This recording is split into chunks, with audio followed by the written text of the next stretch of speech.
일본 주부가 남편 몰래 한국행 비행기를 탔습니다.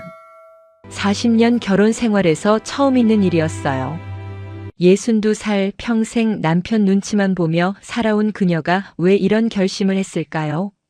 그녀의 딸이 5년 전 아버지의 반대를 무릅쓰고 한국 남자와 결혼했거든요.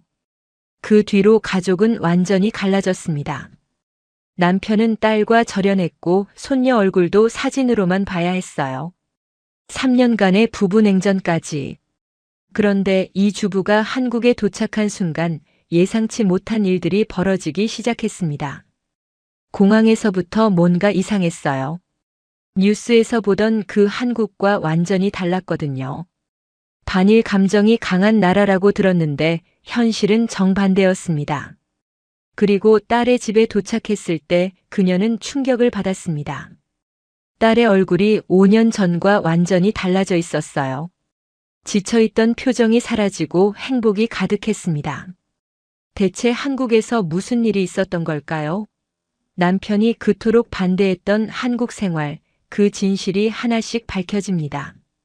그리고 결말에서 밝혀지는 놀라운 반전, 여러분도 절대 예상 못하실 거예요. 영상 시작 전 구독과 좋아요, 알림 설정까지 눌러주세요.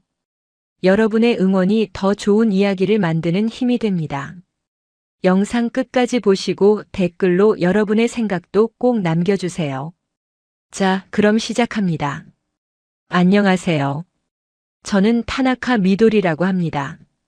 올해로 62살이 됐고요. 평생 전업주부로 살아왔습니다. 남편 뒷바라지, 딸 키우기, 시부모님 봉양까지 40년 가까이 가정을 지키는 일만 했죠. 새벽 5시에 일어나 도시락을 싸고 빨래하고 청소하고 저녁 준비하고. 일본에서는 그게 당연한 여자의 삶이었으니까요. 남편 히로시는 건설 현장 감독이었습니다. 철벽 감독이라고 불릴 만큼 완고한 사람이에요. 집에서도 마찬가지였죠. 가장의 말에 토를 다는 건 상상도 못할 일이었습니다. 그런데 지금 저는 인천행 비행기 안에 앉아 있습니다. 딸을 만나러 가는 길이에요. 5년 만에 처음입니다. 남편 몰래 끄는 비행기표입니다. 40년 결혼 생활에서 남편에게 처음으로 거짓말을 했어요. 왜 하필 한국이었을까요? 5년 전부터 제 머릿속을 떠나지 않는 질문입니다. 한 나라의 선택은 곧 삶의 방식 전체를 바꾸는 일이죠. 일본에서 평생을 살아온 저에게 그 결정은 결코 가볍지 않았습니다. 뉴스에서 본 단편적인 장면들, 오래된 기억들, 확인되지 않은 이야기들이 머릿속을 채웠어요. 일본인을 싫어하는 나라, 반일 감정이 강한 나라라는 인식이 있었습니다. 딸의 삶이 그런 낯선 곳에서 흔들리고 있지는 않을까? 저는 믿고 싶었지만 확신이 없었습니다. 직접 보지 않으면 안심이 되지 않았어요. 그 불안이 5년 동안 저를 잠식하고 있었습니다. 5년 전 일입니다. 딸 유키코가 한국 남자와 결혼하겠다고 했을 때 남편 히로시는 단호하게 반대했습니다. 31살이던 유키코는 건축 설계 사무소에서 일하고 있었어요. 상대는 같은 업계에서 만난 박준혁이라는 한국인이었습니다. 저는 처음부터 딸 편이었어요. 좋은 사람이라면 국적이 무슨 상관이냐고 남편에게 말했죠. 사랑하면 되는 거 아니냐고요. 하지만 남편은 받아들이지 않았습니다. 한국이라는 나라에 대한 불신이 깊었거든요. 뉴스에서 보던 반일 시위, 역사 문제로 인한 갈등들, 일본 제품 불매운동. 그런 나라에 내 딸을 보낼 수 없다고 했습니다. 일본인 며느리를 환영할 리 없다고 확신했어요. 사실 남편이 더 화가 났던 이유가 있었습니다. 유키코의 연애 사실을 저만 알고 있었거든요. 딸은 대학 시절부터 박준혁이라는 한국인 유학생과 사귀고 있었는데 저에게만 살짝 털어놓았습니다. 아버지한테는 절대 말하지 말아달라고 했죠. 3년 동안 비밀을 지켜줬습니다. 남편 성격을 알았으니까요. 알면 난리가 날 게 뻔했어요. 그런데 결혼 얘기가 나오면서 결국 들통이 났습니다. 남편은 딸에게도 화가 났지만 저에게 더 분노했어요. 왜 숨겼느냐고, 부부 사이에 비밀이 어디 있느냐고 했죠. 저는 할 말이 없었습니다. 결국 남편은 최후 통첩을 했습니다. 그 남자와 결혼하면 부녀 관계를 끊겠다고요. 딸 앞에서 그렇게 선언했습니다. 유키코는 결혼을 선택했습니다. 아버지의 협박에도 굴하지 않았어요. 저는 속으로 딸이 자랑스러웠습니다. 하고 싶은 말을 못하고 평생을 살아온 제가 못한 일을 딸이 해낸 거니까요. 결혼식 날 남편은 참석은 했지만 축사를 하지 않았습니다. 신부 아버지가 축사를 안 하는 결혼식이 어디 있겠습니까? 하객들의 수군거림이 들리는 것 같았어요. 저는 너무 창피했습니다. 한국에서 온 사돈들과 인사도 제대로 나누지 못했습니다. 저 혼자 어색하게 인사를 드렸죠. 박준혁의 부모님은 따뜻한 분들이었어요. 일본어로 환영한다고 말씀해 주셨습니다.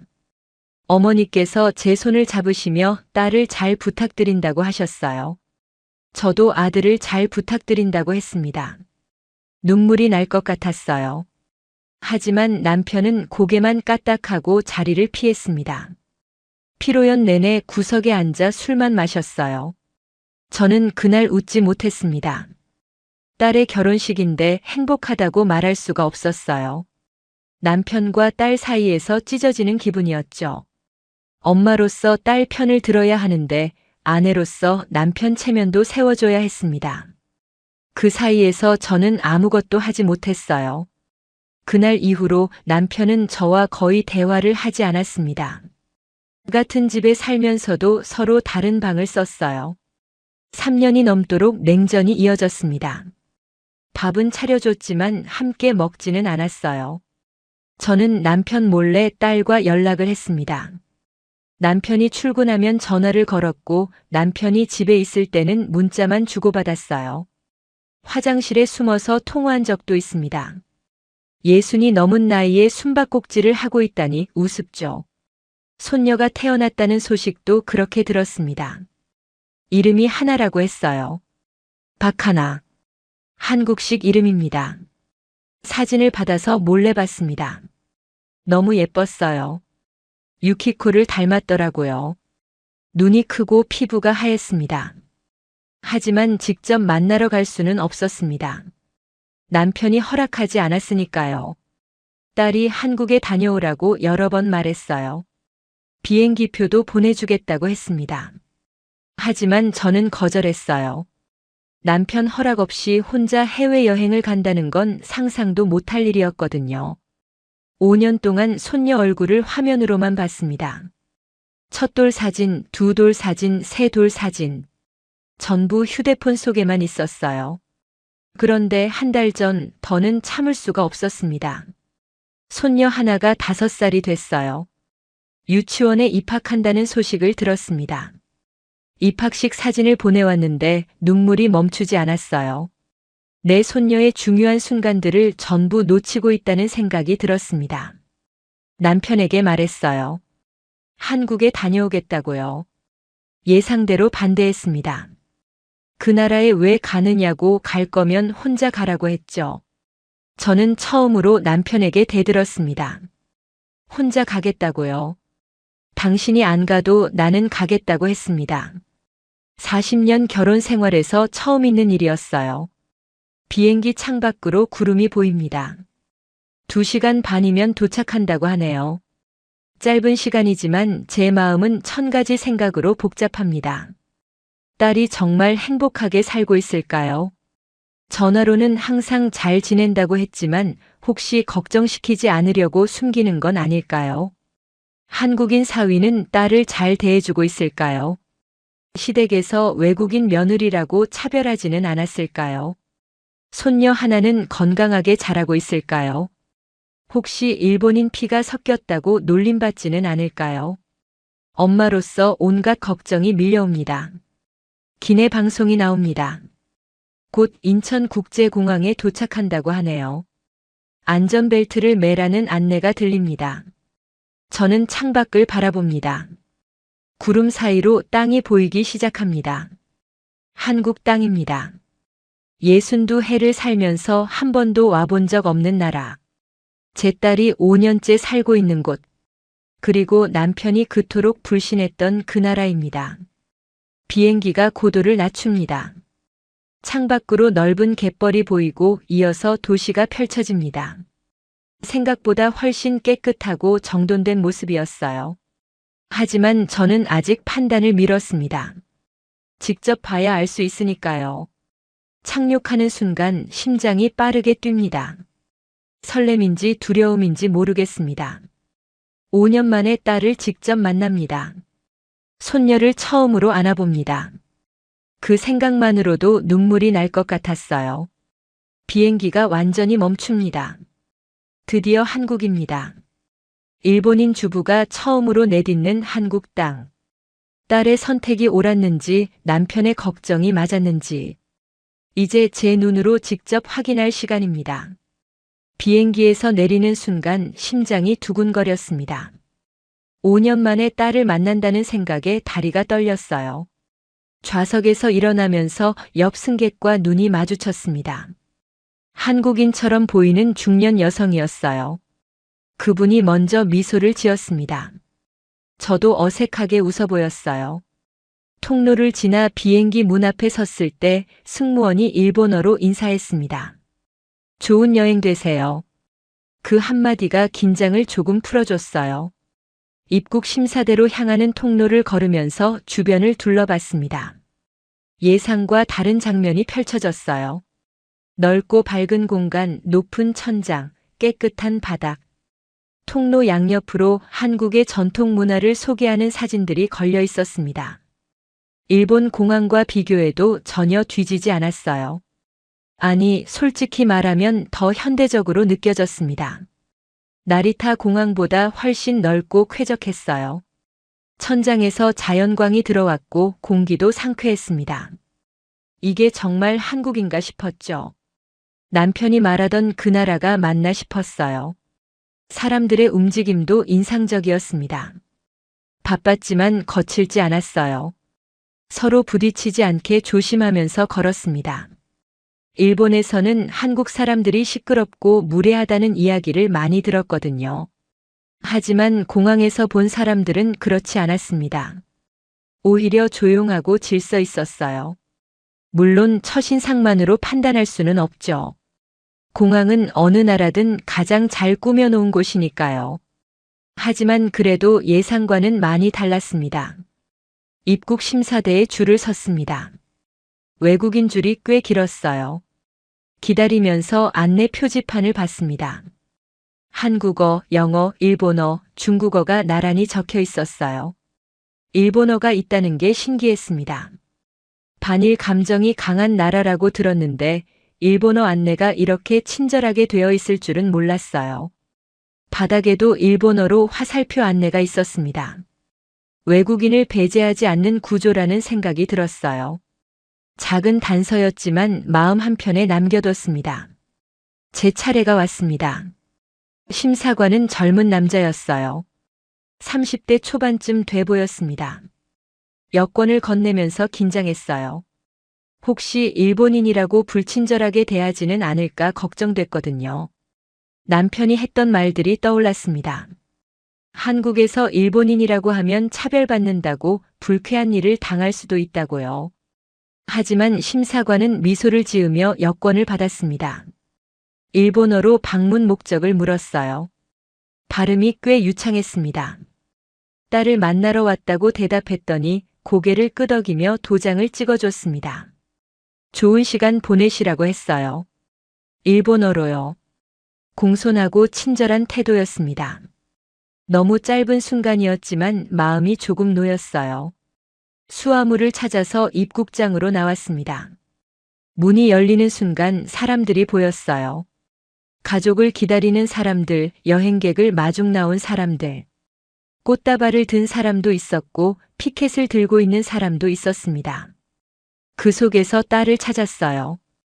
유키코가 손을 흔들고 있었습니다. 5년 전보다 살이 조금 빠진 것 같았어요. 하지만 표정은 밝았습니다. 건강해 보였어요. 옆에는 작은 여자아이가 서 있었습니다. 손녀 하나였어요. 분홍색 원피스를 입고 있었습니다. 처음 보는 얼굴이 아니었어요. 5년 동안 사진으로만 봐왔으니까요. 하지만 실제로 보니까 완전히 달랐습니다. 사진보다 훨씬 예뻤어요.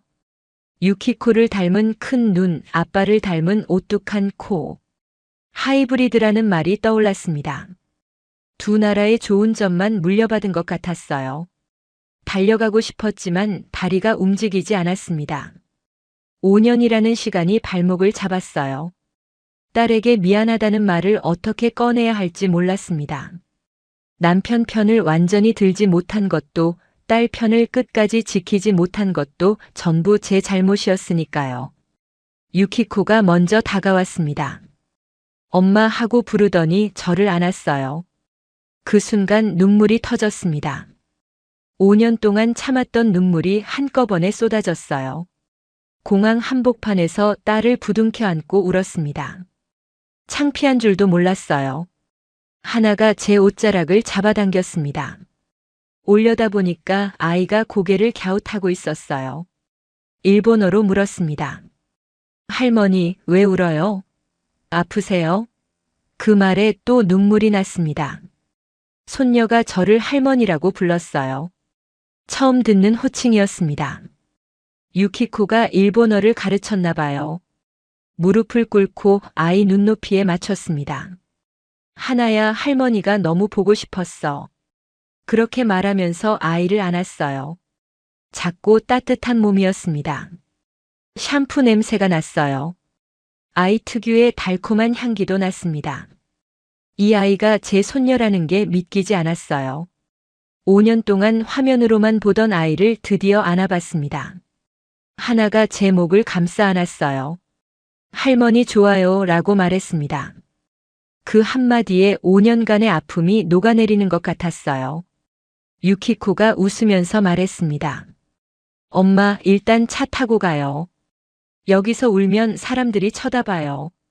주변을 보니까 정말 몇몇 사람들이 우리를 보고 있었어요.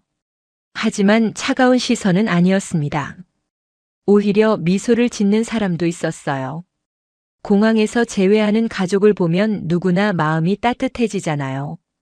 저는 서둘러 눈물을 닦았습니다. 유키코가 제 캐리어를 끌었어요. 하나가 제 손을 잡았습니다. 작은 손이 따뜻했어요. 주차장으로 가는 길에도 계속 주변을 살폈습니다. 공항 내부가 정말 깨끗했어요. 쓰레기 하나 보이지 않았습니다. 화장실도 지나가면서 봤는데 밖에서 봐도 깔끔해 보였어요. 에스컬레이터, 엘리베이터, 무빙워크. 편의시설도 잘 되어 있었습니다. 곳곳에 안내원들이 서 있었는데 외국인에게 친절하게 길을 안내해주고 있었어요. 영어로, 일본어로, 중국어로. 이게 제가 알던 한국인가 싶었습니다. 차에 타면서 유키코에게 물었습니다. 인천공항이 원래 이렇게 좋아? 딸이 웃으면서 대답했어요. 세계에서 제일 좋은 공항 중 하나래요. 순위권에 항상 들어간다고요. 저는 몰랐습니다. 일본에서는 그런 뉴스를 본 적이 없었거든요.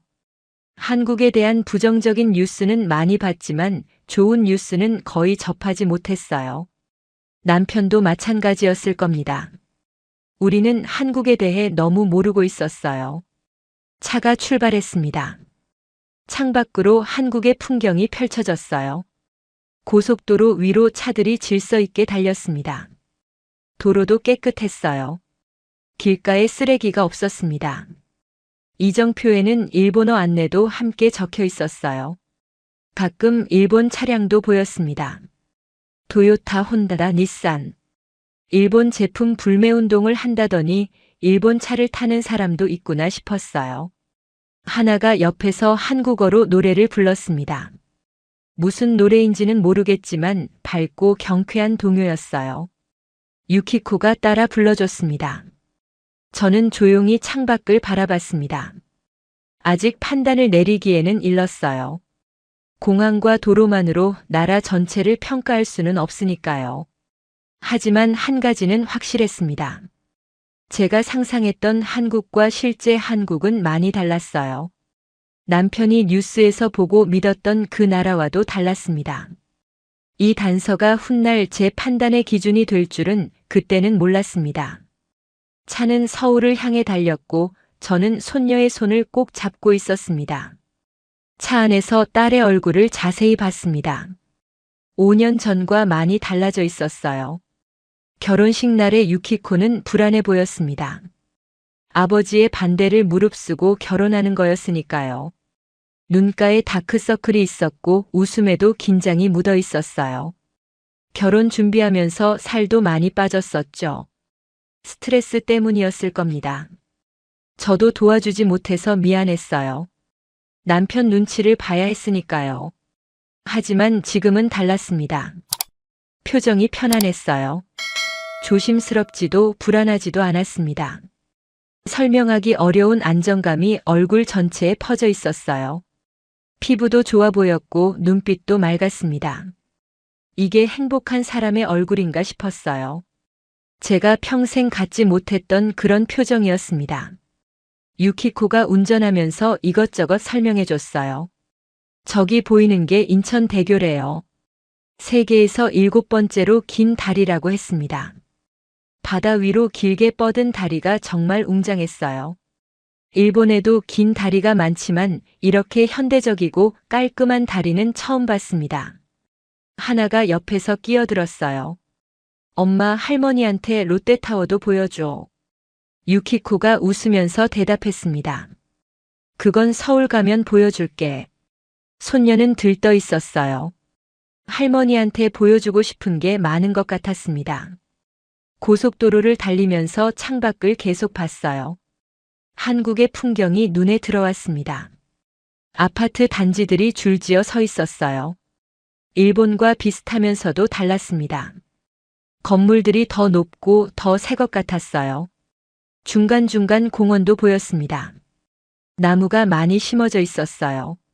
삭막한 도시일 거라고 생각했는데 녹지가 꽤 많았습니다. 유키코가 말했어요. 한국은 요즘 친환경에 신경을 많이 쓴대요. 도시 곳곳에 공원을 만들고 자전거 도로도 늘리고 있다고요. 집으로 향하는 길, 저는 말을 아꼈습니다. 대신 딸의 말투와 숨 고르기를 들었어요. 서두르지 않았습니다. 일본에 있을 때 유키코는 항상 바빴어요. 말도 빨랐고 한꺼번에 여러 가지를 하려고 했죠. 야근이 많은 회사였거든요. 도쿄의 설계 사무소에서 밤 10시, 11시까지 일하는 게 일상이었습니다. 퇴근하고 집에 와도 지쳐 있었어요. 주말에도 쉬지 못하고 일했습니다. 명절에도 회사에 나가야 할 때가 있었죠. 그래서 결혼 전에는 연애할 시간도 없다고 했었어요. 30이 넘도록 남자친구가 없는 줄 알았습니다. 3년 동안 몰래 사귀고 있을 줄은 상상도 못했죠. 그런데 지금은 달랐습니다. 여유가 있었어요. 운전하면서도 하나와 대화하고 저한테 설명도 해주고 멀티태스킹을 하면서도 전혀 힘들어 보이지 않았습니다. 목소리에 짜증이 없었어요. 일본에 있을 때는 항상 피곤하다고 짜증을 냈거든요. 서울에 가까워지자 차가 조금씩 막히기 시작했어요. 유키코가 말했습니다. 퇴근 시간이라 좀 막혀요. 조금만 기다려주세요. 저는 괜찮다고 했어요. 오히려 천천히 가니까 구경하기 좋았습니다. 창밖으로 서울의 모습이 보이기 시작했어요. 고층 빌딩들이 늘어서 있었습니다. 유리로 된 현대적인 건물들이 햇빛을 반사하고 있었어요. 도쿄와 비슷한 느낌이었습니다. 아니, 어떤 부분은 도쿄보다 더 세련돼 보였어요. 특히 지하철역 주변이 깨끗했습니다. 일본 뉴스에서 본 것과는 완전히 달랐어요. 낡고 지저분한 도시를 상상했는데 실제로는 정반대였습니다. 신호에 걸려서 잠시 멈췄을 때 옆 차선을 봤습니다. 젊은 여자가 혼자 운전하고 있었어요. 화장도 안 하고 편한 옷을 입고 있었습니다. 일본에서는 여자가 외출할 때 화장을 하지 않으면 예의 없다는 말을 듣거든요. 저도 평생 그렇게 살아왔어요. 집 앞 편의점에 가는 것도 화장을 하고 나갔습니다. 그런데 한국 여자들은 좀 달라 보였어요. 물론 화장을 한 사람도 많았지만 안 한 사람도 당당하게 다니고 있었습니다. 작은 차이지만 눈에 띄었어요. 유키코한테 물었습니다. 너 화장 안 하고 다녀도 괜찮아? 딸이 웃으면서 대답했어요. 한국은 그런 거 별로 신경 안 써요. 하고 싶으면 하고 안 하고 싶으면 안 해도 돼요. 회사에서도 안 하고 오는 사람 많아요. 저는 조금 놀랐습니다. 일본 회사에서는 상상도 못할 일이거든요. 여자 직원은 반드시 화장을 해야 한다는 불문율이 있었으니까요. 딸이 덧붙였어요. 한국도 옛날에는 일본이랑 비슷했대요. 근데 요즘은 많이 바뀌었어요. 여자들이 목소리를 높이니까요. 한강을 건넜습니다. 다리 위에서 보니까 강이 정말 넓었어요. 일본의 어떤 강보다 넓어 보였습니다. 양쪽으로 공원이 펼쳐져 있었어요. 사람들이 자전거를 타고 산책을 하고 돗자리를 깔고 앉아 있었습니다.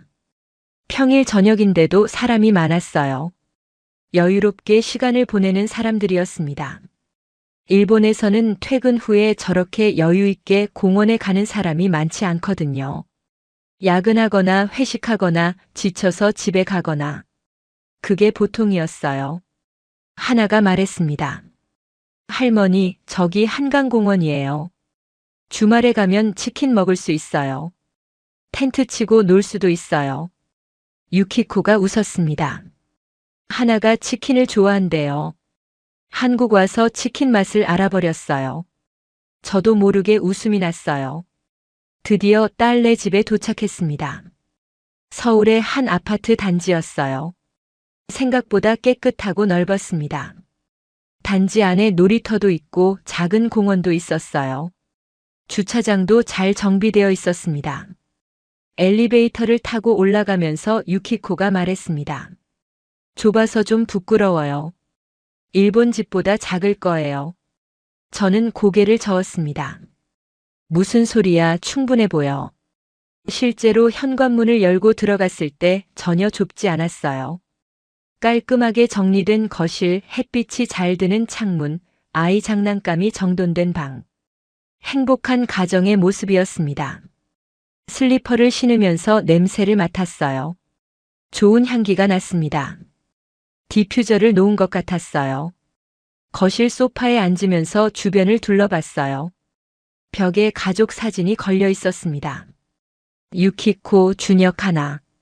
세 사람이 웃고 있었어요. 제주도에서 찍은 사진, 놀이공원에서 찍은 사진, 하나의 돌잔치 사진. 벚꽃 구경 사진도 있었고 크리스마스 사진도 있었습니다. 저는 그 사진들을 한참 바라봤어요. 5년 동안 제가 놓친 순간들이었습니다. 가슴이 아팠어요. 돌잔치에 가지 못한 것, 첫걸음마를 보지 못한 것, 첫 번째 생일 케이크 촛불을 같이 끄지 못한 것. 전부 제 잘못이었습니다. 남편 눈치를 보느라 딸 곁에 가지 못했으니까요. 하지만 동시에 안심이 됐어요. 딸이 행복하게 살고 있다는 증거였으니까요. 사진 속 유키코는 환하게 웃고 있었습니다. 일본에 있을 때보다 훨씬 밝아 보였어요. 유키코가 물었습니다. 엄마, 뭐 마실래요? 커피? 녹차? 저는 아무거나 괜찮다고 했어요. 딸이 부엌으로 가면서 말했습니다. 준혁 오빠가 저녁에 삼겹살 사온대요. 한국식으로 대접할게요. 고기 구워서 상추에 싸먹는 거예요. 맛있을 거예요. 그 말을 들으면서 생각했습니다. 서두르지 않는 딸의 모습, 그것이 가장 큰 변화였어요. 그 이유를 저는 아직 완전히 짐작하지 못했습니다. 하나가 다가와서 제 무릎에 앉았어요. 할머니, 그림책 읽어줄까요? 저는 고개를 끄덕였습니다. 손녀가 일본어로 그림책을 읽어줬어요. 발음이 조금 어눌했지만 그게 더 사랑스러웠습니다. 며칠을 함께 지내며 저는 관찰자가 되었습니다. 평생 주부로 살면서 익힌 습관이에요. 집안 구석구석을 살피고 가족들의 행동을 읽고 무엇이 필요한지 파악하는 일. 남편은 그런 제 능력을 당연하게 여겼지만 저는 나름대로 자부심이 있었습니다. 40년 동안 가정을 돌보며 키운 능력이니까요. 그 눈으로 한국 생활을 관찰했어요. 딸이 어떻게 살고 있는지, 이 나라가 어떤 시스템으로 돌아가는지. 첫째 날부터 메모를 했습니다. 남편에게 돌아가서 설명해야 하니까요. 일본과 다른 점, 예상과 다른 점을 하나씩 적어 나갔어요. 생각보다 적을 게 많았습니다. 가장 먼저 놀란 건 병원이었습니다. 둘째 날 하나가 갑자기 열이 났어요. 38도가 넘었습니다. 저는 당황했어요. 외국에서 손녀가 아프다니. 유키코가 휴대폰으로 뭔가를 검색하더니 근처 소아과에 예약을 잡았어요. 앱으로 예약하는 거였습니다. 대기 인원, 예상 시간까지 다 보였어요. 30분 뒤에 오라고 했습니다. 병원에 가니까 대기 시간이 거의 없었어요. 접수하고 5분도 안 돼서 진료실에 들어갔습니다. 의사 선생님이 친절하게 설명해 주셨어요. 감기 초기 증상이라고 약 먹고 푹 쉬면 괜찮을 거라고요. 처방전을 받아서 바로 옆 약국에 갔습니다. 약사 선생님이 약 먹는 방법을 자세히 알려주셨어요. 아이용 시럽이라 먹기도 편했습니다. 전체 과정이 1시간도 안 걸렸어요. 진료비는 일본의 절반도 안 됐습니다. 일본에서는 이렇게 빠르지 않거든요. 동네 병원도 예약 없이 가면 1~2시간은 기본으로 기다려야 해요. 대학병원은 반나절이 걸리기도 합니다. 그래서 아이가 아파도 쉽게 병원에 가지 못하는 부모들이 많아요. 저도 유키코를 키울 때 그랬습니다. 밤에 열이 나면 어쩔 줄 몰라 했어요. 응급실에 가자니 대기가 너무 길고 그냥 두자니 불안하고. 그런데 한국은 달랐습니다. 시스템이 빨랐어요. 유키코가 말했습니다. 한국은 의료 접근성이 좋아요. 어디서든 30분 안에 병원을 갈 수 있어요. 비용도 일본보다 싸고요. 셋째 날에는 유키코를 따라 마트에 갔습니다. 대형 마트였는데 규모가 일본 마트보다 컸어요. 주차장부터 넓었습니다. 카트를 끌고 들어가니까 시원한 에어컨 바람이 불었어요. 신선식품 코너가 특히 넓었습니다. 야채, 과일, 생선, 고기. 종류가 정말 다양했어요. 한국 음식 재료들도 많았고 일본 재료도 따로 코너가 있었습니다. 나토, 우메보시, 일본 과자까지. 유키코가 가끔 여기서 일본 음식 재료를 산다고 했어요. 가격표를 보니까 일본보다 싼 것도 많았습니다. 특히 고기가 쌌어요. 삼겹살 100g에 200원 정도였어요. 일본의 3분의 1 정도였거든요. 소고기도 생각보다 저렴했습니다. 유키코가 웃으면서 말했어요. 그래서 한국 사람들이 고기를 많이 먹는 거예요. 저도 한국 와서 고기 많이 먹게 됐어요. 살이 좀 찔까봐 걱정이에요. 마트에서 장을 보는 동안 직원들이 친절하게 안내해 줬습니다. 일본인이라고 불친절하게 대하는 사람은 없었어요. 넷째 날 하나의 유치원에 갔습니다. 유키코가 학부모 상담이 있다고 해서 따라갔어요. 유치원 시설이 정말 좋았습니다. 넓은 운동장, 깨끗한 교실, 다양한 놀이기구. 급식실도 깨끗했고 화장실도 아이들 눈높이에 맞춰 만들어져 있었어요. 선생님들도 밝고 친절했습니다. 원장 선생님이 저를 보시더니 일본어로 인사해 주셨어요. 일본에서 오셨다고요? 손녀분이 정말 예쁘고 똑똑해요. 한국어도 잘하고 일본어도 잘해요. 이중언어 구사자예요. 그 말에 기분이 좋았습니다. 외국인 할머니라고 이상하게 보는 시선이 없었어요. 오히려 환영받는 느낌이었습니다. 하나가 두 나라 말을 할 줄 안다는 것도 자랑스러웠어요. 상담을 기다리면서 복도에 앉아 있었는데 다른 학부모들과 눈이 마주쳤어요. 젊은 엄마들이었습니다. 한 분이 말을 걸어왔어요. 영어로요. 일본에서 오셨어요? 제가 일본어를 조금 해요. 그분은 대학에서 일본어를 전공했다고 했어요. 여행도 여러 번 갔다고요. 도쿄, 오사카, 교토, 후쿠오카까지. 일본 음식을 좋아한다고 했습니다. 라멘, 스시, 돈카츠. 다 맛있었대요. 저는 조금 놀랐어요. 한국 사람들이 일본을 싫어할 줄 알았는데 그렇지 않은 사람도 많았습니다. 물론 역사 문제에 대해서는 다른 생각을 가지고 있겠지만 개인적으로는 친절하게 대해줬어요. 그분이 말했습니다. 정치하고 문화는 달라요. 저는 일본 정부는 싫지만 일본 사람들은 좋아해요. 그 말이 인상적이었습니다. 다섯째 날 유키코가 출근하는 날이었습니다. 한국에서도 설계 사무소에서 일하고 있었어요. 아침 9시에 출근해서 저녁 6시에 퇴근한다고 했습니다. 야근은 거의 없대요. 있어도 일주일에 한두 번 정도라고요. 일본에서는 매일 야근이었는데요. 밤 10시, 11시까지 회사에 있는 게 당연했어요. 상사보다 먼저 퇴근하면 눈치가 보이고 동료들도 다 남아있으니까 혼자 가기가 미안했대요. 그게 일본 회사 문화였습니다. 유키코가 말했어요. 한국도 예전에는 야근이 심했대요. 근데 요즘은 많이 바뀌었어요. 워라밸이라는 말이 있어요. 일과 삶의 균형이요. 회사들도 그걸 신경 쓰기 시작했대요. 젊은 직원들이 야근 강요하는 회사는 안 간대요. 그래서 바뀔 수밖에 없었다고요. 저는 그 말을 듣고 생각했습니다.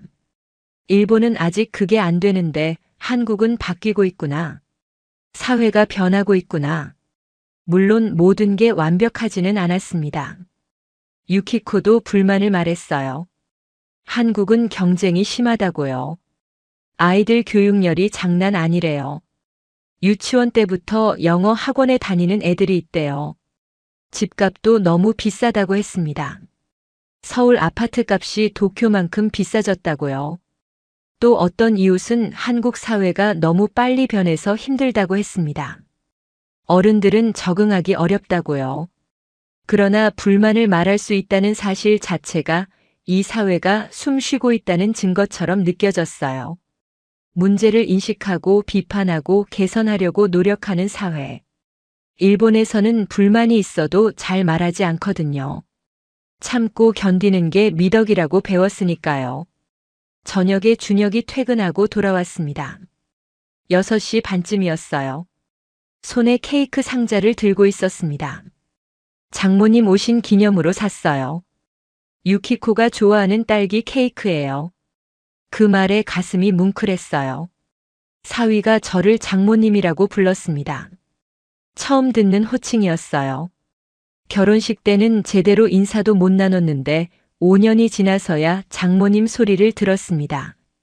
준혁은 서툰 일본어로 말했어요. 천천히 편하게 계세요. 뭐 필요한 거 있으면 말씀해 주세요. 집처럼 생각하세요. 발음은 어눌했지만 진심이 느껴졌습니다. 저는 고맙다고 했어요. 그리고 생각했습니다. 이 사람이 내 딸을 행복하게 해주고 있구나. 남편이 반대했던 그 한국 남자가 실제로는 좋은 사람이었구나. 문제는 이 행복이 오래 유지될 수 있느냐였습니다. 하지만 적어도 지금 이 순간만큼은 딸이 좋은 선택을 한 것 같았어요. 케이크를 함께 먹으면서 저는 처음으로 마음이 놓였습니다. 일주일째 되는 날 저녁이었습니다. 준혁이 평소보다 일찍 퇴근했어요. 5시 반쯤이었습니다. 오늘은 회의가 일찍 끝났다고 했어요. 집에 들어서면서 큰 소리로 말했습니다. 나왔어요. 현관문이 열리자마자 하나가 달려갔어요. 슬리퍼도 신지 않고 맨발로 뛰어갔습니다. 아빠 왔어요. 준혁이 아이를 번쩍 안아 올렸어요. 가볍게 빙글 돌려줬습니다. 하나가 까르르 웃었어요. 우리 공주님 오늘 뭐 했어? 재밌었어? 하나가 신나서 말했습니다. 할머니랑 공원 갔어요. 비둘기 봤어요. 큰 비둘기 있었어요. 아이스크림도 먹었어요. 딸기 아이스크림. 준혁이 웃으면서 고개를 끄덕였어요. 그래, 재밌었겠다. 할머니한테 잘했어? 인사 잘했어? 저는 소파에 앉아서 그 장면을 지켜봤습니다. 준혁이 아이를 안고 거실로 들어왔어요. 소파에 앉더니 하나를 무릎에 앉혔습니다. 오늘 유치원에서 뭐 배웠어? 하나가 대답했어요. 숫자 배웠어요. 하나, 둘, 셋, 넷, 다섯. 준혁이 박수를 쳤습니다. 우와, 잘한다.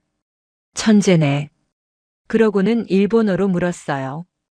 일본어로도 해볼까? 하나가 일본어로 숫자를 셌습니다. 이치, 니, 산, yon, 고. 준혁이 또 박수를 쳤어요. 완벽해. 우리 하나 진짜 똑똑하다. 그 장면에서 저는 처음으로 생각을 바꿨습니다. 준혁이 아이와 대화하는 모습을 보면서요. 그는 시계를 보지 않았어요. 휴대폰도 만지지 않았습니다. 가방도 아직 내려놓지 않은 채로 아이의 말에 집중했어요. 눈을 맞추고 고개를 끄덕이고 반응을 해줬습니다. 표정도 밝았어요. 피곤한 기색이 없었습니다. 일본에서 제가 봤던 아버지들과는 완전히 달랐어요. 남편 히로시는 유키코가 어렸을 때 저렇게 해준 적이 없었습니다. 퇴근하면 피곤하다며 방에 들어가 버렸어요. 아이가 아빠 왔어요 하고 달려가도 응 하고 짧게 대답하고 끝이었죠. 아이와 놀아주는 건 전부 제 몫이었습니다. 주말에도 마찬가지였어요. 골프를 치거나 회사 사람들과 술을 마시거나 집에서 텔레비전만 보거나 가족과 시간을 보내는 건 우선순위가 아니었습니다. 그게 일본 남자들의 보통 모습이었어요. 저는 그게 당연한 줄 알았습니다. 유키코가 부엌에서 저녁 준비를 하고 있었습니다. 된장찌개를 끓이고 있었어요. 냄새가 좋았습니다. 준혁이 일어나더니 부엌으로 갔어요. 나도 도와줄게. 뭐 할까? 양파 썰까? 유키코가 웃으면서 말했어요. 그럼 양파 좀 썰어줘. 2개만 해줘. 준혁이 앞치마를 두르고 양파를 썰기 시작했습니다. 솜씨가 꽤 좋았어요. 처음 하는 것 같지 않았습니다. 하나도 따라가서 옆에 섰어요. 발끝으로 서서 조리대를 쳐다봤습니다. 나도 도와줄래? 나도 하고 싶어. 유키코가 아이에게 작은 그릇을 줬습니다. 그럼 하나는 이거 섞어줘. 샐러드 소스야. 맛있게 섞어줘. 하나가 진지하게 숟가락으로 소스를 저었어요. 3사람이 함께 요리하는 모습이었습니다. 좁은 부엌에 3사람이 붙어 서 있었어요. 불편해 보이지 않았습니다. 오히려 행복해 보였어요. 저는 그 장면을 멍하니 바라봤습니다. 일본에서는 남자가 부엌에 들어가는 게 드문 일이거든요. 특히 저희 세대는요. 남편은 40년 동안 단 한 번도 요리를 한 적이 없었습니다. 설거지도 빨래도 청소도 전부 제가 했어요. 그게 당연한 거라고 생각했습니다. 남자는 바깥일, 여자는 집안일. 그렇게 배웠으니까요. 하지만 준혁은 달랐어요. 자연스럽게 부엌에 들어가서 아내를 도왔습니다. 어색하지도 않았고 억지로 하는 것 같지도 않았어요. 그냥 일상인 것처럼 보였습니다. 저녁 식사 시간이 됐습니다. 식탁에 4사람이 둘러앉았어요. 된장찌개, 삼겹살 구이, 샐러드, 밥. 반찬도 여러 가지가 있었습니다. 준혁이 밥을 푸고 유키코가 반찬을 놓고 하나가 숟가락을 나눠줬습니다. 각자 역할이 있었어요. 저는 손님이니까 가만히 앉아 있었습니다. 준혁이 말했어요. 장모님 편하게 드세요. 한국 음식 입에 맞으세요? 된장찌개 괜찮아요? 안 매워요? 저는 맛있다고 했어요. 실제로 맛있었습니다. 된장찌개가 일본 미소시루랑 비슷하면서도 달랐어요. 더 깊은 맛이 났습니다. 유키코가 요리 실력이 많이 늘었더라고요. 일본에 있을 때는 요리를 거의 안 했거든요. 바빠서 맨날 편의점 도시락으로 때웠었어요. 집에서 밥을 해 먹을 시간이 없었습니다. 그런데 지금은 이렇게 맛있는 음식을 만들고 있었어요. 식사 중에 준혁이 하나에게 물었습니다. 오늘 유치원에서 누구랑 놀았어? 친구들 많이 만났어? 하나가 대답했어요. 민지랑 놀았어요. 숨바꼭질했어요. 내가 술래였어요. 준혁이 고개를 끄덕였어요. 민지, 그 친구 좋아해? 하나가 말했습니다. 응, 민지 착해요. 과자 나눠줬어요. 딸기 과자. 맛있었어요. 그런 대화가 계속 이어졌어요. 사소한 이야기들이었지만 준혁은 진지하게 들었습니다. 아이의 말 하나하나에 반응을 해줬어요. 중간에 휴대폰이 울렸는데 확인도 안 하고 무시했어요. 주머니에서 꺼내지도 않았습니다. 식사 시간에는 휴대폰 안 봐요. 우리 집 규칙이에요. 가족 시간이니까요. 유키코가 설명해 줬습니다. 저는 그 말에 또 한 번 놀랐어요. 일본에서는 밥 먹으면서도 휴대폰을 보는 사람이 많거든요. 남편도 그랬습니다. 저는 그 모습을 보면서 깨달았어요.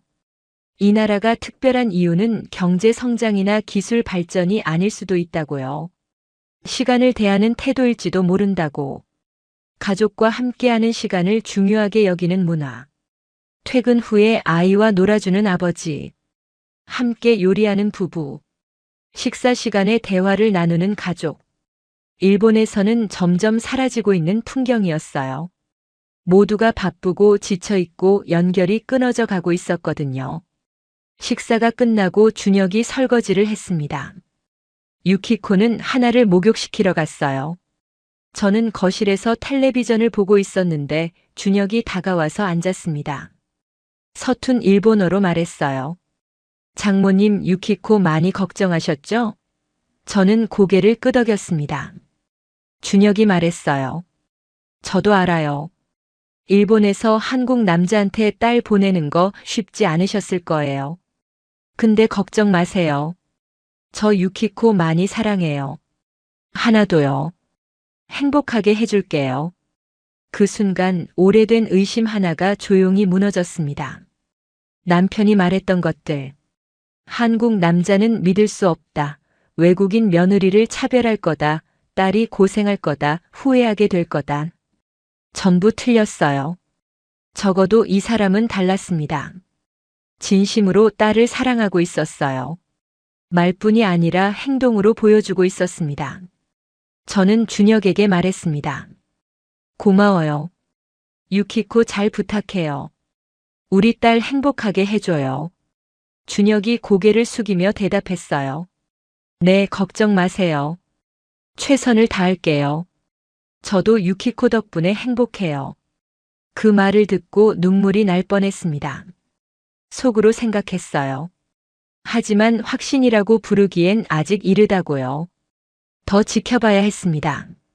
세상에 완벽한 사람은 없으니까요. 그래도 한 가지는 분명해졌어요. 이 가정에는 사랑이 있었습니다. 그리고 그 사랑은 진짜였습니다. 열흘째 되는 날 유키코가 물었습니다. 엄마, 내일 하나 유치원 참관일인데 같이 갈래요? 학부모들이 수업 참관하고 급식도 같이 먹는 날이래요. 저는 그러겠다고 했어요. 손녀가 어떤 환경에서 자라고 있는지 직접 보고 싶었습니다. 남편에게 돌아가서 보고할 내용이 필요하기도 했어요. 다음 날 아침 세 사람이 함께 유치원으로 향했습니다. 하나는 전날 밤부터 신이 나서 잠을 잘 못 잤다고 해요. 아침에 일어나자마자 옷을 입고 준비했습니다. 제 손을 잡고 걸으면서 말했어요. 할머니, 오늘 내 친구들 보여줄게요. 민지도 있고 지우도 있어요. 선생님도 만나요. 선생님 진짜 예뻐요. 급식도 맛있어요. 아이의 들뜬 목소리가 귀여웠습니다. 저도 덩달아 기대가 됐어요. 유치원에 도착하니 이미 많은 학부모들이 와 있었어요. 입구에서 명찰을 받았습니다. 방문객용 명찰이었어요. 일본어로도 안내문이 적혀 있었습니다. 사장에서 봤던 그 구조적 배려가 여기에도 있었어요. 외국인 가족을 위한 배려였습니다. 복도를 걸으면서 교실들을 지나쳤어요. 창문 너머로 아이들이 보였습니다. 선생님과 함께 노래를 부르고 있었어요. 밝고 활기찬 분위기였습니다. 하나의 교실에 들어갔습니다. 20명 정도의 아이들이 있었어요. 다양한 얼굴들이 보였습니다. 한국 아이들이 대부분이었지만 혼혈처럼 보이는 아이도 몇 명 있었어요. 선생님이 저희를 맞이했습니다. 어머니, 외할머니시죠? 일본에서 오셨다고 들었어요. 멀리서 오셨는데 감사합니다. 하나가 정말 기다렸어요. 할머니 온다고 친구들한테 자랑했거든요. 그 말에 가슴이 뭉클했습니다. 손녀가 저를 자랑했다니요. 참관 수업이 시작됐습니다. 오늘의 주제는 가족이었어요. 선생님이 큰 종이를 펼치더니 가족 그림을 보여줬습니다. 아빠, 엄마, 아이, 할머니, 할아버지. 여러 가지 가족 형태가 있었어요. 선생님이 아이들에게 물었습니다. 여러분 가족은 몇 명이에요? 우리 가족 소개해 볼까요? 아이들이 손을 들고 대답했어요. 3명이요, 4명이요, 5명이요. 강아지도 있어요 하는 아이도 있었습니다. 하나도 손을 들었어요. 선생님이 하나를 가리켰습니다. 하나가 일어나서 말했어요. 우리 가족은 3명이에요. 아빠, 엄마, 나. 근데 지금은 4명이에요. 할머니가 일본에서 왔어요. 비행기 타고 왔어요. 멀리서 왔어요. 선생님이 웃으면서 말했어요. 그래요? 하나 할머니가 오셨구나. 일본에서 오셨다니 정말 멀리서 오셨네요. 반가워요, 할머니. 다른 아이들도 저를 쳐다봤습니다. 20개의 눈이 저를 향했어요. 부끄러웠지만 손을 흔들어 줬어요. 아이들이 까르르 웃었습니다. 수업이 끝나고 자유놀이 시간이 됐습니다. 아이들이 3, 3, 5 모여서 놀았어요. 블록 놀이하는 아이들, 그림 그리는 아이들, 소꿉놀이하는 아이들. 하나는 친구들과 블록 놀이를 했습니다. 큰 성을 만들고 있었어요. 저는 교실 한편에 서서 지켜봤습니다. 유키코가 옆에서 말했어요. 하나가 저 친구들이랑 제일 친해요. 맨날 같이 놀아요. 하나가 자연스럽게 어울리고 있었습니다. 한국어로 대화하고 웃고 장난치고 일본인 엄마를 둔 아이라고 따돌림 당하는 모습은 없었어요. 오히려 인기가 많아 보였습니다. 제가 걱정했던 일은 일어나지 않았어요. 한 아이가 다가와서 하나에게 말했습니다. 하나야, 너희 할머니 일본 사람이야? 진짜 일본에서 왔어? 하나가 대답했어요. 응, 일본에서 왔어. 비행기 타고 왔어. 나 일본어도 할 줄 알아. 아이가 눈을 반짝였습니다. 진짜? 대단하다. 일본어로 뭐라고 해봐. 하나가 일본어로 안녕하세요 라고 했어요. 아이들이 우아하고 감탄했습니다. 나도 일본어 배우고 싶어 하는 아이도 있었어요. 그 장면을 보면서 안심이 됐습니다. 아이들은 순수했어요. 국적이나 민족 같은 건 신경 쓰지 않았습니다. 그냥 친구였어요. 어른들의 편견이 아이들에게는 없었습니다. 선생님이 다가와서 말씀하셨어요. 하나가 정말 밝고 똑똑한 아이예요. 적극적이고 친구들과도 잘 어울리고요. 한국어도 잘하고 일본어도 잘하고. 이중언어 구사하는 게 쉬운 일이 아닌데 부모님이 집에서 잘 가르치신 것 같아요. 다문화 가정 아이들 중에서 가장 잘 적응한 케이스예요. 자랑스러워 하셔도 돼요. 저는 감사하다고 했습니다. 눈물이 날 것 같았어요. 손녀가 칭찬받으니까 제가 더 기뻤습니다. 점심시간이 됐습니다. 급식실로 이동했어요. 넓고 깨끗한 공간이었습니다. 아이들이 줄을 서서 배식을 받았어요. 질서 있게 차례를 기다렸습니다. 새치기 하는 아이가 없었어요. 메뉴를 보니까 한식이었습니다. 밥, 된장국, 불고기, 나물, 김치. 영양사가 짠 균형 잡힌 식단이라고 했어요. 벽에 이번 달 식단표가 붙어 있었습니다. 매일 다른 메뉴였어요. 알레르기가 있는 아이들을 위한 대체 메뉴도 있었습니다. 땅콩 알레르기, 유제품 알레르기, 갑각류 알레르기. 다 따로 체크해서 관리한다고 했어요. 외국인 아이들을 위한 배려도 있었습니다. 돼지고기를 못 먹는 무슬림 아이, 특정 향신료를 못 먹는 아이. 개별적으로 관리하고 있었어요.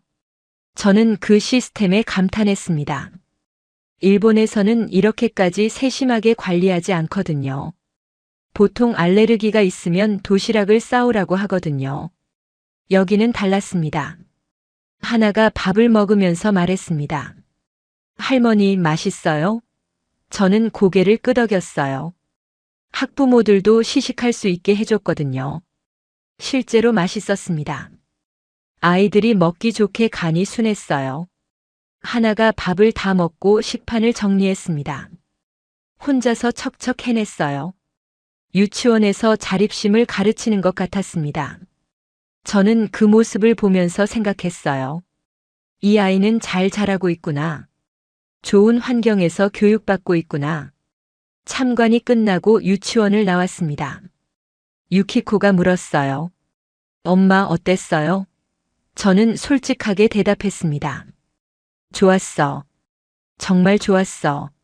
하나가 행복해 보여서 안심이 됐어. 유키코가 웃었어요. 다행이에요. 엄마가 걱정할까봐 저도 걱정했거든요. 저는 딸의 손을 잡았습니다. 유키코야, 엄마가 미안해. 더 일찍 올 걸 그랬어. 너희가 이렇게 잘 살고 있는 줄 몰랐어. 유키코가 제 손을 꼭 잡았어요. 괜찮아요, 엄마. 이제라도 와줘서 고마워요. 집으로 돌아오는 길에 저는 속으로 인정했습니다. 딸이 이곳을 선택한 것은 도피가 아니었어요. 신중한 판단이었습니다. 남편을 피해서 도망친 게 아니라 더 나은 삶을 위해 용기 있게 선택한 거였어요. 그 판단이 얼마나 무거운 것인지 저는 잘 알고 있었습니다. 아버지의 반대를 무릅쓰고 익숙한 나라를 떠나서 새로운 언어를 배우고 새로운 문화에 적응하고 처음부터 시작한다는 것. 저라면 그런 용기를 낼 수 있었을까요? 평생 남편 눈치만 보며 살아온 저로서는 상상도 못할 일이었습니다. 딸은 저보다 강했어요. 저보다 현명했습니다. 그리고 그 선택은 틀리지 않았어요. 하나를 보면 알 수 있었습니다. 밝고 건강하게 자라는 손녀를 보면서 딸의 선택이 옳았다는 걸 인정할 수밖에 없었어요. 이제 남은 건 남편을 어떻게 설득하느냐였습니다. 2주일간의 한국 방문이 끝났습니다. 마지막 날 아침 짐을 싸면서 마음이 무거웠어요. 떠나기가 싫었습니다. 이제 막 손녀와 친해졌는데 벌써 헤어져야 한다니. 공항까지 가는 차 안에서 하나가 계속 제 손을 잡고 있었어요. 출국장 앞에서 작별 인사를 할 때 하나가 울었습니다. 할머니 가지마, 더 있어. 여기서 같이 살아. 그 말에 저도 눈물이 났어요. 가슴이 찢어지는 것 같았습니다. 유키코가 아이를 달래면서 말했어요. 할머니 또 올 거야. 곧 다시 올 거야. 그치, 엄마? 저는 고개를 끄덕였습니다. 응, 꼭 다시 올게. 다음에는 더 오래 있을게. 할아버지도 데리고 올게. 그 말을 하면서도 확신이 없었어요. 남편이 올 리가 없었으니까요. 하지만 약속은 했습니다. 비행기에 오르면서 뒤를 돌아봤어요. 유키코와 하나가 유리병 너머에서 손을 흔들고 있었습니다. 하나가 두 손을 흔들었어요. 눈물이 멈추지 않았습니다. 일본에 돌아와서 며칠이 지났습니다. 남편은 제가 돌아온 날 아무 말도 하지 않았어요. 어땠냐고 묻지도 않았습니다. 저도 먼저 말을 꺼내지 않았어요. 어디서부터 어떻게 말해야 할지 몰랐거든요. 당신이 틀렸어요 라고 말하기가 쉽지 않았습니다. 40년 동안 남편에게 그런 말을 한 적이 없었으니까요. 그래서 일단 기다렸어요. 일주일 후 오랜 친구들을 만났습니다. 한 달에 한 번씩 모이는 주부 모임이었어요. 저를 포함해서 5명이에요. 고등학교 때부터 알던 사이입니다. 40년 넘게 친구로 지내왔죠. 결혼, 출산, 육아, 시부모 봉양까지 함께 겪어온 사이였어요. 모임 장소는 늘 가던 찻집이었습니다. 자리에 앉자마자 친구들이 물었어요. 한국 어땠어? 딸은 잘 살고 있었어? 손녀는 예뻤어? 저는 천천히 이야기하기 시작했습니다. 인천공항이 얼마나 깨끗하고 현대적이었는지, 서울이 얼마나 발전해 있었는지, 병원과 마트가 얼마나 편리했는지, 지하철도 깨끗하고 거리에 쓰레기가 없고 사람들이 친절했다고요. 친구들이 눈을 동그랗게 떴어요. 정말? 그 정도야? 우리가 뉴스에서 보던 거랑 다르네. 저는 계속 말했습니다. 사위가 얼마나 좋은 사람인지 퇴근하고 와서 아이랑 놀아주고 요리도 도와주고 설거지도 한다고요. 친구들이 놀랐어요. 일본 남자들은 그런 거 안 하잖아. 한국 남자는 다르구나. 손녀가 얼마나 밝게 자라고 있는지, 유키코가 얼마나 행복해 보였는지도 말했습니다. 휴대폰에서 사진을 꺼내 보여줬어요. 하나의 사진, 유키코네 집 사진, 한강공원 사진, 유치원 사진, 삼겹살 먹는 사진. 친구들이 사진을 돌려보면서 감탄했습니다. 손녀 정말 예쁘다, 집도 넓다, 한강 진짜 크다. 요시코가 말했어요. 나도 한국 가보고 싶다. 뉴스에서 보던 것과 많이 다르네. 저는 고개를 끄덕였습니다. 나도 그랬어. 가기 전에는 걱정이 많았는데 실제로 가보니까 완전히 달랐어. 일본인이라고 차별받을 줄 알았는데 오히려 친절하게 대해줬어. 물론 역사 문제에 대해서는 다른 생각을 가진 사람들도 있겠지만 개인적으로는 불쾌한 일이 하나도 없었어. 마사코가 물었어요. 음식은 어땠어? 매웠어? 저는 웃으면서 대답했습니다. 매운 것도 있었는데 안 매운 것도 많았어. 삼겹살이 정말 맛있었어. 고기가 일본보다 훨씬 싸더라고. 한참 이야기를 나눈 뒤 케이코가 조심스럽게 물었습니다. 그런데 남편분은 뭐래? 아직도 반대해? 저는 한숨을 쉬었어요. 아직 제대로 말 못했어. 어떻게 말해야 할지 모르겠어. 40년 동안 당신이 틀렸다고 말한 적이 없거든. 친구들이 고개를 끄덕였습니다. 다들 비슷한 처지였으니까요. 일본 남자들이 다 그래 라고 누군가 말했어요. 자기가 틀렸다는 걸 인정 안 하지. 우리가 뭐라고 해도 소용없어. 그때 미유키가 말했습니다. 미유키는 5년 전에 남편과 사별한 친구였어요. 미도리, 나는 남편이 살아있을 때 제대로 말 못한 게 후회돼. 하고 싶은 말이 있으면 해. 안 그러면 평생 후회해. 그 말이 가슴에 꽂혔습니다. 미유키의 남편은 갑자기 쓰러져서 돌아가셨거든요. 미유키가 하고 싶은 말을 다 못하고 보낸 거였어요. 저는 고개를 끄덕였습니다. 알겠어. 용기 내볼게. 모임이 끝나고 며칠 뒤 요시코에게서 연락이 왔습니다. 딸한테 한국 이야기했더니 관심을 보인다고요. 요시코의 딸 아야코는 35살인데 아직 미혼이었어요. 일본 회사에서 일하면서 야근에 시달리고 있었습니다. 밤 10시, 11시까지 회사에 있는 게 보통이래요. 연애할 시간도 없다고 했죠. 유키코랑 비슷한 상황이었어요. 아야코가 한국에서 일하는 것도 괜찮을 것 같다고 했대요. 한국 회사가 워라밸이 좋다는 이야기를 듣고 관심이 생겼다고요. 한국어 공부를 시작했다고 했습니다. 유튜브로 독학하고 있대요. 그리고 또 며칠 뒤 마사코에게서도 연락이 왔어요. 손녀가 한국 아이돌을 좋아하는데 한국어를 배우고 싶다고 한대요. 한국 유학도 생각하고 있다고요. 20살짜리 대학생인데 한국 문화에 관심이 많대요. K-팝, 한국 드라마, 한국 음식. 저는 유키코한테 연락해서 정보를 물어봤습니다. 한국 대학 입학 절차, 유학비자, 생활비, 서울 집값 같은 것들이요. 유키코가 자세하게 알려줬어요. 인터넷 링크도 보내줬습니다. 그 정보를 마사코에게 전해줬어요. 마사코가 고마워하면서 말했습니다. 미도리 덕분에 손녀가 희망을 찾은 것 같아. 일본에서는 미래가 안 보인다고 했거든. 제가 한국에 다녀온 것이 이렇게 파급 효과를 일으킬 줄 몰랐습니다. 친구들의 가족들까지 한국에 관심을 갖게 됐어요. 물론 모든 사람이 한국으로 가야 한다는 건 아닙니다. 하지만 적어도 편견 없이 바라볼 수 있게 된 거죠. 뉴스에서 보는 것과 실제는 다르다는 걸 알게 된 거예요. 저도 그랬으니까요. 직접 가보기 전까지는 몰랐습니다. 이제 남편에게 말할 때가 됐습니다. 미유키의 말이 계속 머릿속에 맴돌았어요. 하고 싶은 말이 있으면 해. 안 그러면 평생 후회해. 어느 날 저녁 남편이 텔레비전을 보고 있을 때 옆에 앉았어요. 심장이 두근거렸습니다.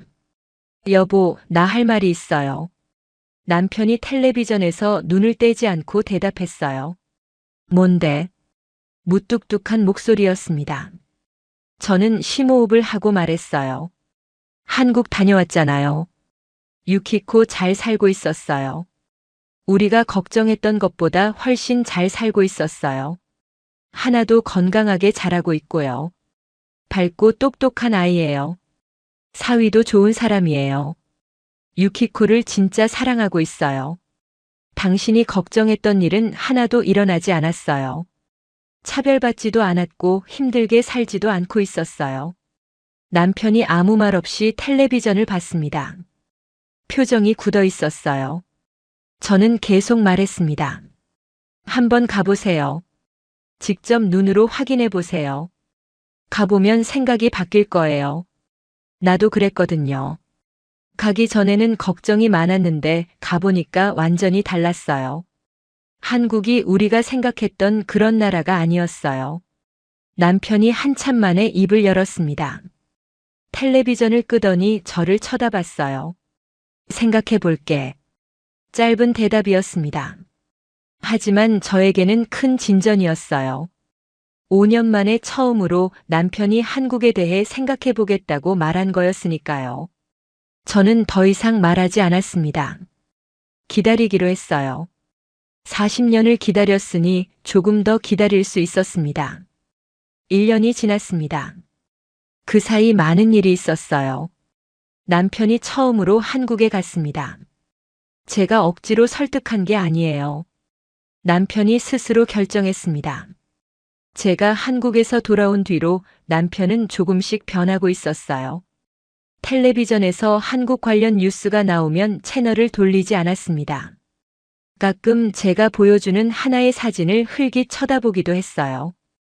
그러던 어느 날 아침 남편이 갑자기 말했습니다. 유키코한테 연락해. 우리 한국 가자. 저는 귀를 의심했어요. 뭐라고요? 잘못 들은 줄 알았습니다. 남편이 다시 말했어요. 손녀 얼굴이나 보러 가자. 내가 잘못 생각했을 수도 있으니까. 직접 보고 판단하겠어. 저는 눈물이 났습니다. 5년 만에 처음으로 남편이 마음을 연 거였어요. 2달 뒤 우리 부부는 함께 인천공항에 내렸습니다. 남편은 처음 보는 한국이었어요. 비행기에서 내릴 때부터 긴장한 표정이었습니다. 공항을 둘러보면서 아무 말도 하지 않았어요. 하지만 표정이 변하는 게 보였습니다. 예상과 다르다는 걸 느끼는 것 같았어요. 넓고 깨끗한 공항, 친절한 직원들, 질서 있는 사람들. 남편이 중얼거렸어요. 생각보다 괜찮네. 그 한마디에 저는 안도했습니다. 유키코와 하나가 마중 나왔어요. 하나가 달려왔습니다. 할머니, 할아버지. 남편이 잠시 멈칫했어요. 그러다 무릎을 꿇고 손녀를 안아 올렸습니다. 처음으로 손녀를 안는 거였어요. 남편의 눈가가 젖어 있었습니다. 입술을 꽉 깨물고 있었어요.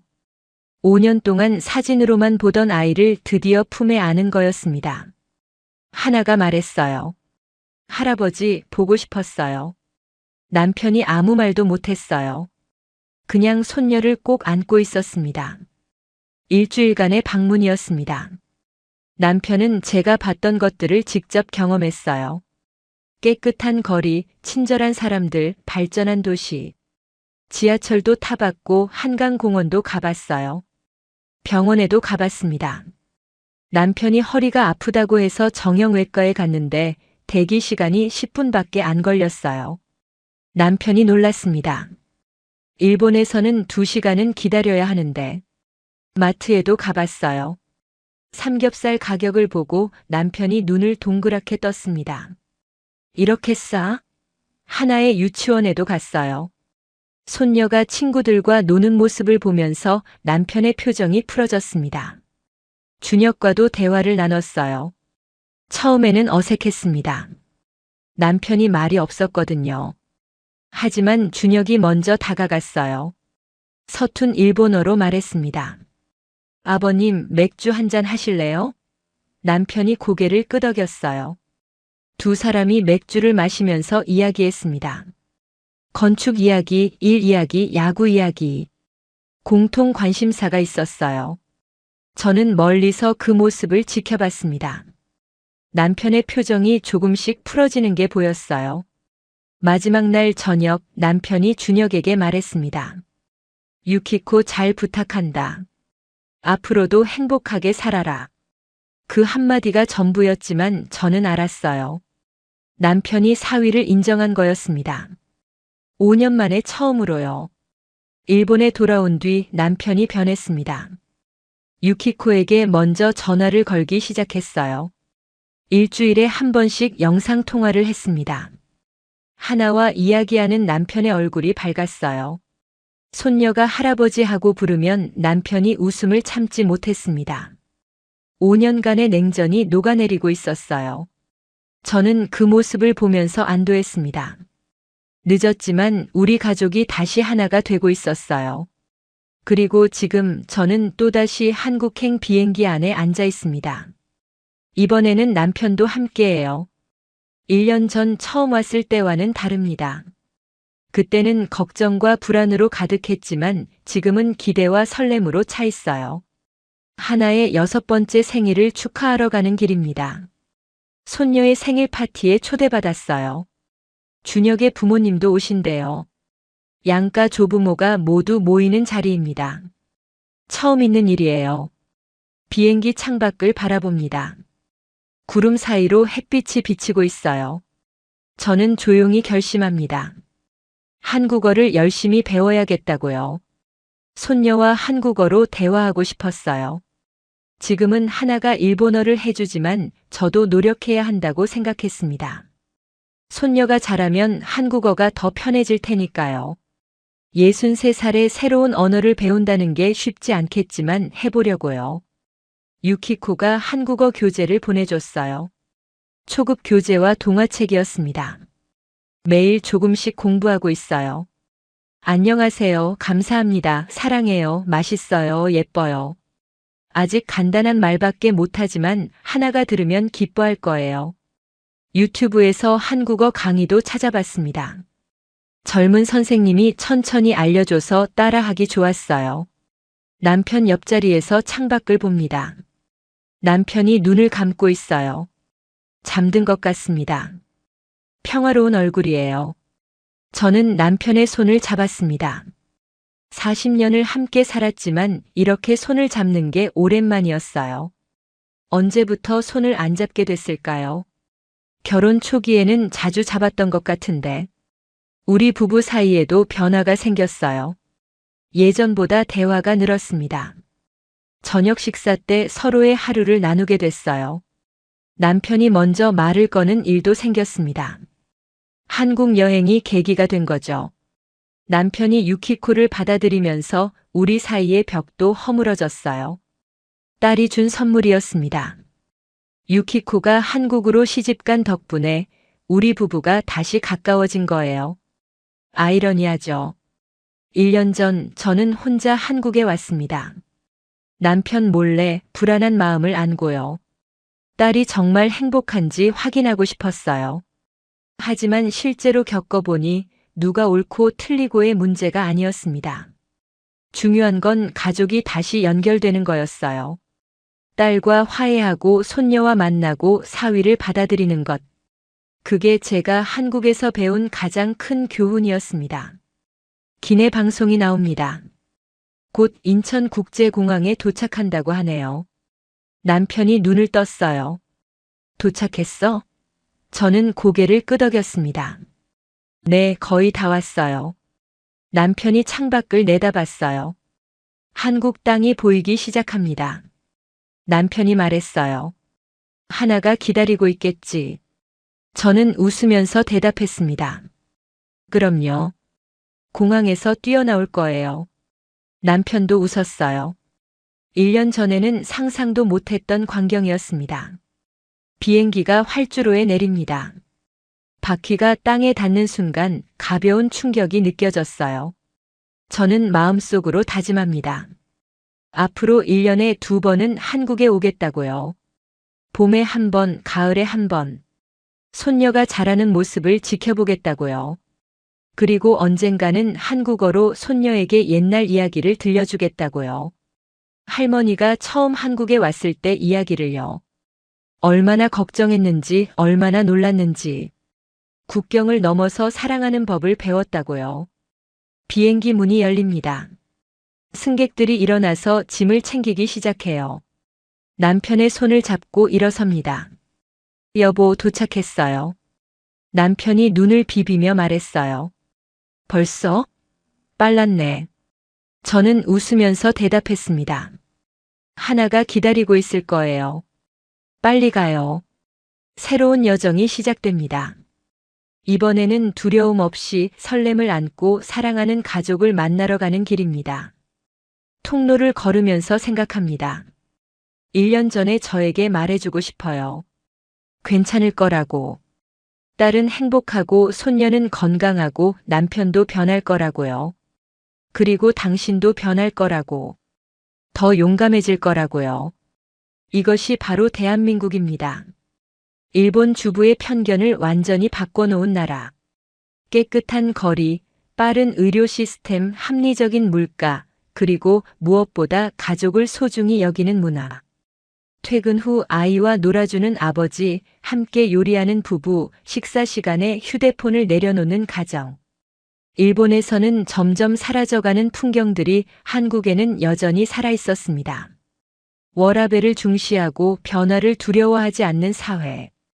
결국 5년간 딸과 절연했던 일본인 아버지도 한국을 방문한 뒤 마음을 열었어요. 직접 보고 나서야 자신이 틀렸다는 걸 인정한 겁니다. 이게 바로 한국의 힘입니다. 편견을 깨고 마음을 열게 하고 가족을 다시 연결하는 힘. 세계가 주목하는 대한민국, 그 진짜 매력은 화려한 한류만이 아닙니다. 사람을 대하는 따뜻함, 가족을 지키려는 마음, 더 나은 미래를 향해 나아가는 용기. 그것이 진짜 한국입니다. 우리 모두가 자랑스러워해야 할 것들이죠. 여러분은 이 이야기를 어떻게 보셨나요? 공감되셨다면 좋아요와 구독, 알림 설정 꼭 부탁드립니다.